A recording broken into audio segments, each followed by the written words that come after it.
So the Netflix trailer for Avatar: The Last Airbender has finally dropped, and I gotta say it's okay. Well, better than okay. It's way better than any Marvel trailers I have seen in the past 2 years. I just want to say the positive out right now is the special effects. It's either like from a 6 to a 10. I really enjoyed all the fight scenes and the way when Aang drops and gets those goobers of the Fire Nation soldiers.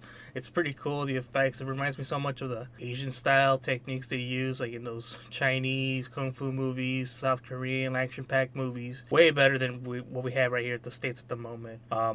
I like also how all the characters do represent like the Asian culture that inspired the show, so at least Netflix got that right. But we all know Netflix doesn't have a great track record on doing live action for animated shows. But it looks actually promising, and they actually are using the source material what it's made out of, because I'm a big fan of the animated show, and I just hope like they don't Uber it up like how they did with Death Note. But I did hear that the One Piece show was pretty good, but I'm not a fan of One Piece, so I didn't check it out.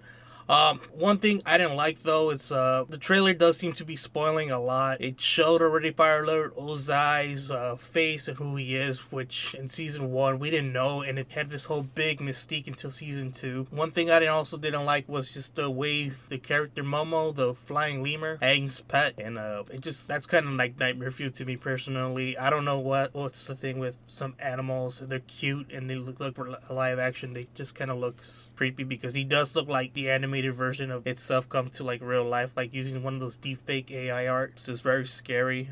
But hopefully Netflix does knock it out of the park. I hope, because this is a really good series, and I know a lot of people won't go watch the animated series and are gonna pick it up because of the live action.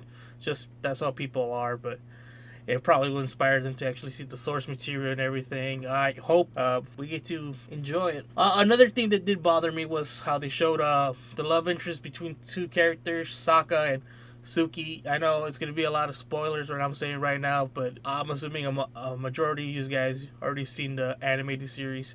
But it already showed like there was a little love connection right there, which should have been left in the show, kind of like speculated, like don't show it.